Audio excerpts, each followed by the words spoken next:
हरियाणा में 20 दिसंबर को होने वाले राज्यसभा उपचुनाव के लिए भाजपा ने रेखा शर्मा को उम्मीदवार बनाया है। रेखा शर्मा राष्ट्रीय महिला आयोग की चेयरपर्सन रह चुकी है। वो हरियाणा के पंचकुला जिले की रहने वाली है। रेखा शर्मा प्रधानमंत्री नरेंद्र मोदी की भी करीबी मानी जाती है। जब प्रधानमंत्री नरेंद्र मोदी हरियाणा के संगठन मंत्री थे, तब रेखा पंचकुला में भाजपा ऑफिस संभालती थी।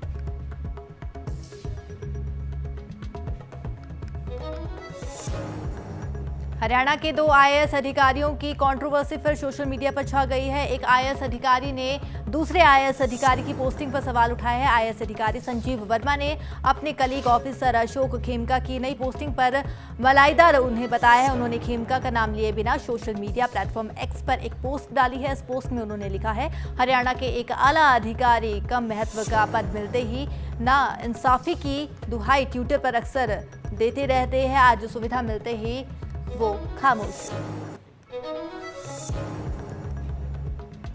कांग्रेस के पूर्व राष्ट्रीय अध्यक्ष और लोकसभा में नेता प्रतिपक्ष राहुल गांधी एक बार फिर जयपुर आए हैं। लोकसभा नेता प्रतिपक्ष राहुल गांधी जयपुर दौरे पर है। राहुल गांधी केलापति बालाजी में कांग्रेस के नेतृत्व संगम ट्रेनिंग कैंप में शामिल हुए हैं। इस कैंप में अलग अलग राज्यों के चुनिंदा प्रतिनिधि हिस्सा ले रहे हैं।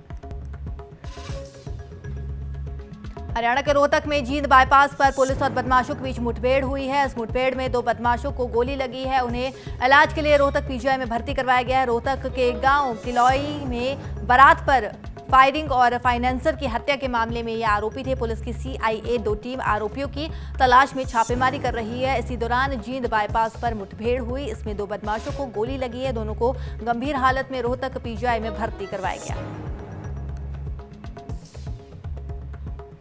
हरियाणा के कुरुक्षेत्र के शाहबाद के यारा गांव में हुए सनसनीखेज हत्याकांड का खुलासा हो गया है। पुलिस ने बताया है कि बेटे ने ही अपने परिवार के 4 लोगों का मर्डर किया था। आरोपी ने कनाडा के एक शख्स को हत्याकांड के लिए जिम्मेदार बताया है। एक ही परिवार के 4 सदस्यों की हत्या का मामला सामने आया था, जिसमें खुलासा हुआ है कि परिवार के बेटे दुष्यंत ने ही अपने माँ बाप की हत्या की है। पहले उसने अपने माता पिता की तेजधार हथियार से हत्या की और उसके बाद उसने अपनी पत्नी को जहरीला पदार्थ खिला दिया। इसके बाद अपने बेटे पर भी जानलेवा हमला कर दिया। आरोपी ने इसके बाद खुद को भी गोली मार दी। अंबाला छावनी में दिल्ली अमृतसर हाईवे पर सड़क हादसा हुआ है। कार तेज गति से आ रहे कंटेनर से टकरा गई। हादसे में 3 लोगों की मौत हो गई है। स्थानीय लोगों ने कार में सवार युवकों को बाहर निकाला, लेकिन तब तक तीनों युवकों की मौत हो गई थी। गाड़ी थी एक, इसमें 3 लोग सवार थे। शाहबाद से अंबाला सिटी की तरफ आ रही थी, तो ये डिवाइडर पार करके दूसरी साइड में चली गई और उधर से ट्रक आ रहा था जो बड़ी स्पीड में था और इनकी टक्कर होने के कारण जो कार में 3 सवार थे वो तीनों की डेथ हो गई। ट्रक चालक के खिलाफ हमने मुकदमा दर्ज कर दिया। शीघ्र उसको कानूनी प्रक्रिया के तहत गिरफ्तार करके अगली प्रोसेसिंग जारी की जाएगी और अब पोस्टमार्टम करवा के शव है वो वारसान को सौंप दी जाए। 2 युवक शाहबाद के थे और एक युवक कैथ माजरी अंबाला सिटी का। हरियाणा के जींद जिले में एक चौंका देने वाला मामला सामने आया है। यहाँ एक 15 साल के लड़के की उससे 11 साल बड़ी लड़की के साथ शादी करवाई जा रही है। तभी इसकी सूचना किसी ने पुलिस को दे दी और सूचना मिलते ही पुलिस और चाइल्ड लाइन ने संयुक्त रूप से कार्रवाई की और तुरंत शादी को रुकवा दिया। जिला बाल विवाह निषेध अधिकारी सुनीता ने बताया कि उनके कार्यालय को डिडवाड़ा गांव में एक नाबालिग लड़के का विवाह करवाए जाने की जानकारी मिली थी। उन्होंने बताया कि शादी के लिए बारात उत्तर प्रदेश के शामली जिले में आई थी और दूल्हे ने जब उम्र से संबंधित कागजात पूछे गए तो उसकी उम्र मात्र 15 साल 4 माह बताई गई थी और दुल्हन की उम्र 26 साल पाई गई।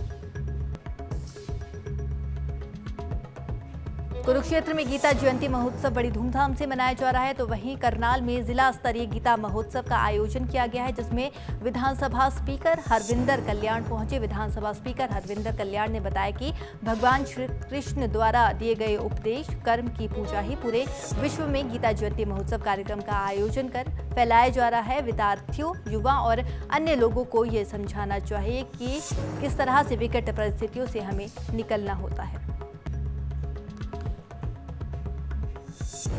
ऊना में एक व्यक्ति के साथ डिजिटल फ्रॉड में 61 लाख की ठगी करने के मामले में पुलिस ने आरोपी को जयपुर से गिरफ्तार किया है। शिकायतकर्ता ने महाराष्ट्र से आई व्हाट्सएप कॉल के जरिए उसके साथ डिजिटल अरेस्ट करने की एवज में 61 लाख रुपए की ठगी की जाने की बात कही है। पुलिस ने इस पूरे मामले में डिजिटल फ्रॉड करने वाले गिरोह के एक सदस्य को जयपुर से अरेस्ट किया है और ऊना लेकर आई है। आरोपी का नाम रोशन यादव बताया जा रहा है। पुलिस ने उसके बैंक खाते से 12 लाख रुपए भी फ्रीज किए जाने की जानकारी दी है।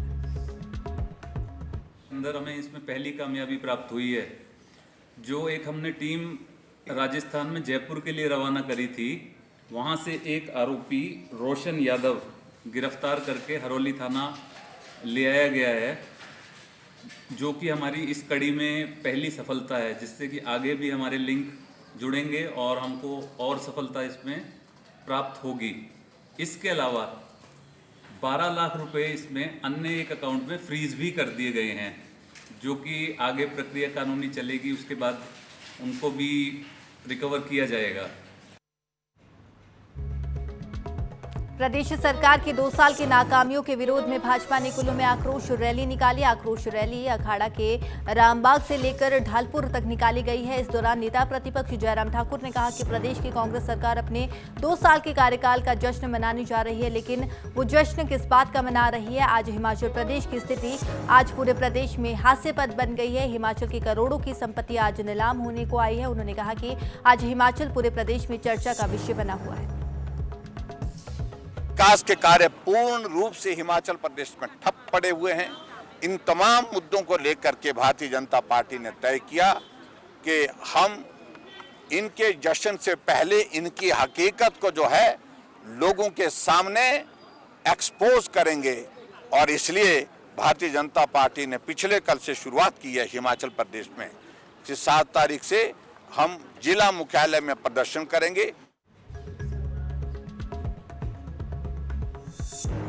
हिमाचल प्रदेश के उप मुख्यमंत्री मुकेश अग्निहोत्री ने अपनी पत्नी प्रोफेसर सिमी अग्निहोत्री की अंतिम इच्छा पूरी करने के लिए वृंदावन की यात्रा की। इस दौरान उन्होंने संत प्रेमानंद महाराज से मुलाकात की और अपनी दिवंगत पत्नी की इच्छाओं के बारे में चर्चा की है। उप मुख्यमंत्री ने बताया कि उनकी पत्नी सिमी अग्निहोत्री का ईश्वर में गहरा विश्वास था। संत प्रेमानंद महाराज ने मुकेश अग्निहोत्री को सुझाव दिया है कि पत्नी की अकाल मृत्यु के दोष निवारण के लिए 8 दिन का भागवत पाठ कराया जाए। साथ ही उन्होंने उप मुख्यमंत्री या उनके किसी प्रतिनिधि को इस पाठ में 8 दिन तक शामिल होने का संकल्प लेने को भी कहा है। हिमाचल प्रदेश में स्नोफॉल हुआ है। लाहौल स्पीति के अधिकांश ऊंचाई वाले इलाकों में 5 से 6 फुट तक ताजा बर्फबारी हुई है। शिमला, मंडी, कांगड़ा, कुल्लू और सिरमौर के ऊंचे क्षेत्रों में सीजन का पहला हिमपात हुआ है। रिज पर बर्फ लेकर पर्यटक काफी खुश नजर आए, झूमते हुए नजर आए। और आपको बता दें कि देर रात तक रिज पर मस्ती करते रहे। मनाली, रोहतांग, सिस्सू, चस्पा में भी देर शाम तक पर्यटक खुशी से झूमते रहे।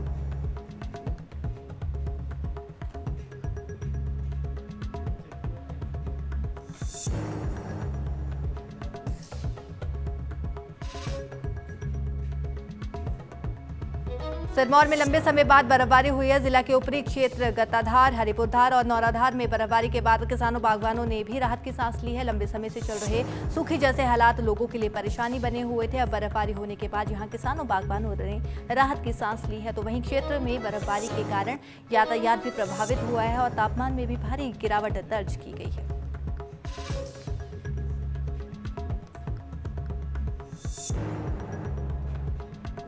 शिमला में बर्फबारी के बाद कसौली में भी मौसम ने करवट बदली है। पर्यटक क्षेत्र कसौली में सीजन का पहला स्नोफॉल हुआ है। पर्यटकों के चेहरे स्नोफॉल होते ही खिल उठे हैं। मौसम विभाग ने प्रदेश में आने वाले दिनों में भी बारिश और बर्फबारी की चेतावनी दी है। साल 2023 में कसौली में हिमपात न होने की वजह से लोगों को मायूस होना पड़ा था, लेकिन इस बार दिसंबर की शुरुआत में ही बर्फबारी हुई है। ऐसे में पर्यटन कारोबारी भी बढ़ने की उम्मीद जताई जा रही है। किन्नौर में भी सीजन की पहली बर्फबारी हुई है। ऐसे में जिला का तापमान शून्य के पार हुआ है। सीजन की पहली बर्फबारी होने से बागवानों और किसानों को सूखे से निजात मिला है। तो वहीं बर्फबारी के बाद जिला में पर्यटकों की आमद बढ़ने की उम्मीद भी जताई जा रही है, लेकिन बर्फबारी के बाद जिला का जनजीवन पूरी तरह से अस्त व्यस्त होने से लोगों को काफी परेशानियों का सामना करना पड़ सकता है।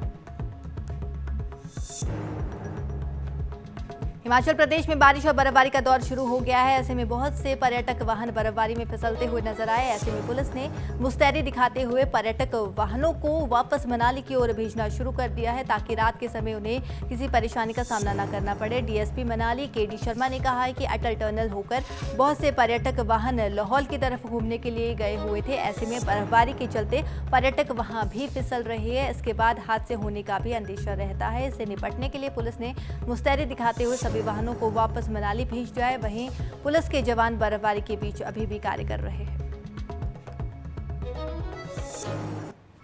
हिमाचल प्रदेश के लाहौल स्पीति के तमाम इलाकों में बर्फबारी का दौर शुरू हुआ है। ऐसे में यहां घूमने आए बहुत से पर्यटक वाहन बर्फबारी में फिसलते हुए नजर आ रहे हैं। जिस्पा सिसु मार्ग पर 250 से ज्यादा वाहन फंस गए हैं। इसके बाद वाहनों का बर्फ पर फिसलकर टकराने का सिलसिला भी शुरू हो गया है। सिसु के पास 2 वाहनों की टक्कर में एक पर्यटक की भी मौत हो गई है। पुलिस ने मुस्तैदी दिखाते हुए पर्यटक वाहनों को वापस मनाली की ओर भेजना शुरू कर दिया है।